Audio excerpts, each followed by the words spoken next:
আসসালামু আলাইকুম প্রিয় শিক্ষার্থীরা, জাগরিকে আজকে আমি আলোচনা করব নবম দশম শ্রেণীর বাংলা দ্বিতীয় পত্রের বহু নির্বাচনী প্রশ্ন উত্তর নিয়ে। শিক্ষার্থীরা, এর আগের ভিডিওতে আমি বাংলা দ্বিতীয় পত্রের প্রথম অধ্যায়ের প্রথম পরিচ্ছেদের গুরুত্বপূর্ণ বহু নির্বাচনী প্রশ্ন উত্তরগুলো আপলোড করেছি। আজকে আমি প্রথম অধ্যায়ের দ্বিতীয় পরিচ্ছেদের গুরুত্বপূর্ণ বহু নির্বাচনী প্রশ্ন উত্তরগুলো আলোচনা করব। শিক্ষার্থীরা, দ্বিতীয় পরিচ্ছেদের নাম হচ্ছে বাংলা ব্যাকরণ ও আলোচ্য বিষয়। এর প্রথম প্রশ্নটি হচ্ছে, বাংলা ব্যাকরণ প্রথম রচনা করেন কে?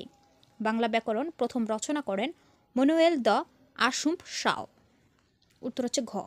2, বাংলা ব্যাকরণ বাংলা ভাষায় প্রথম কোন বাঙালি রচনা করেন? উত্তর হচ্ছে রাজা রামমোহন রায়। শিক্ষার্থীরা, বাংলা ব্যাকরণ গ্রন্থ প্রথম রাজা রামমোহন রায় রচনা করেন। এটা তিনি রচনা করেন বাংলা ভাষায়, এটা মনে রাখবেন।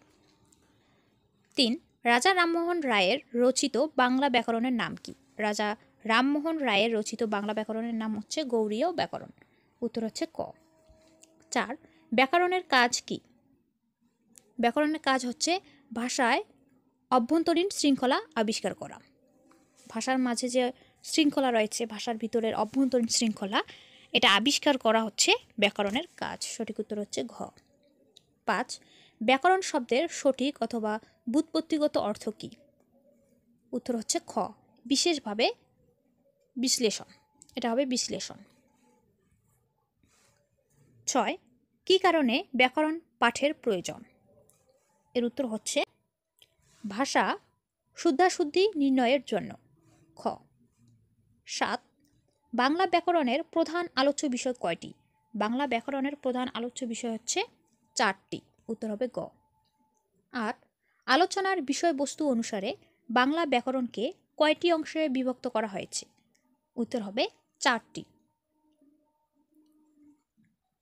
9, প্রত্যেক ভাষারই 4টি মৌলিক অংশ থাকে। অংশগুলো কি কি? অংশগুলো হচ্ছে ধ্বনি, শব্দ, বাক্য এবং অর্থ।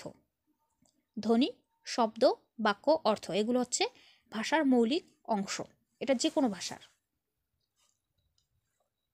10, প্রত্যেক ভাষার কয়টি মৌলিক অংশ থাকে? উত্তর হচ্ছে 4টি। কি কি? ধ্বনি, শব্দ, বাক্য এবং অর্থ। 11, সন্ধি ব্যাকরণের কোন অংশের আলোচ্য বিষয়? সন্ধি হচ্ছে ধ্বনিতত্ত্বের আলোচ্য বিষয়। এই সন্ধি ব্যাকরণের ধ্বনিতত্ত্বে আলোচনা করা হয়। 12, নত্য ও সত্যবিধান বাংলা ব্যাকরণের কোন অংশে আলোচিত হয়? নত্য সত্যবিধান ধ্বনিতত্ত্বে আলোচনা করা হয়। উত্তর হবে খ। 13, ধ্বনিতত্ত্বের আলোচ্য বিষয় কি কি? উত্তর হচ্ছে বচন, বর্ণ ও বর্ণের উচ্চারণ আদি। 14, বাংলা ব্যাকরণের কোন অংশে বর্ণের বিন্যাস আলোচিত হয়? বর্ণের বিন্যাস আলোচিত হয় ধ্বনিতত্ত্বে। উত্তর হবে খ। বচন, লিঙ্গ, কারক, সমাস ব্যাকরণের কোন অংশের আলোচ্য বিষয়?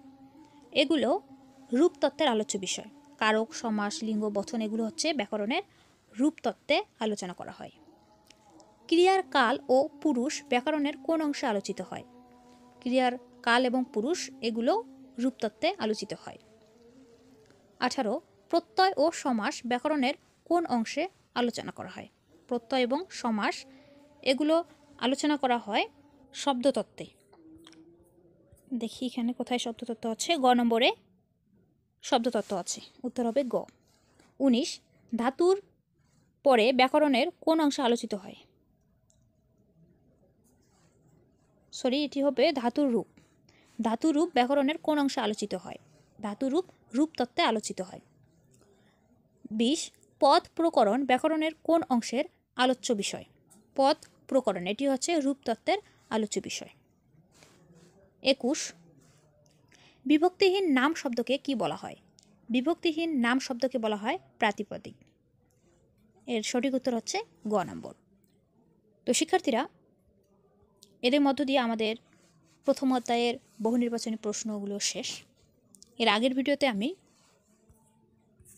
প্রথম পরিচ্ছেদের 50টারও বেশি বহু নির্বাচনী প্রশ্ন উত্তর দিয়েছি বোধহয়। আজকে আমি দ্বিতীয় পরিচ্ছেদের গুরুত্বপূর্ণ বহু নির্বাচনী প্রশ্ন উত্তরগুলো দিলাম। তো আজকের ভিডিও লম্বা করছি না, আজ এখানেই শেষ করছি। পরবর্তী ভিডিওতে আমি দ্বিতীয় অধ্যায় শুরু করব।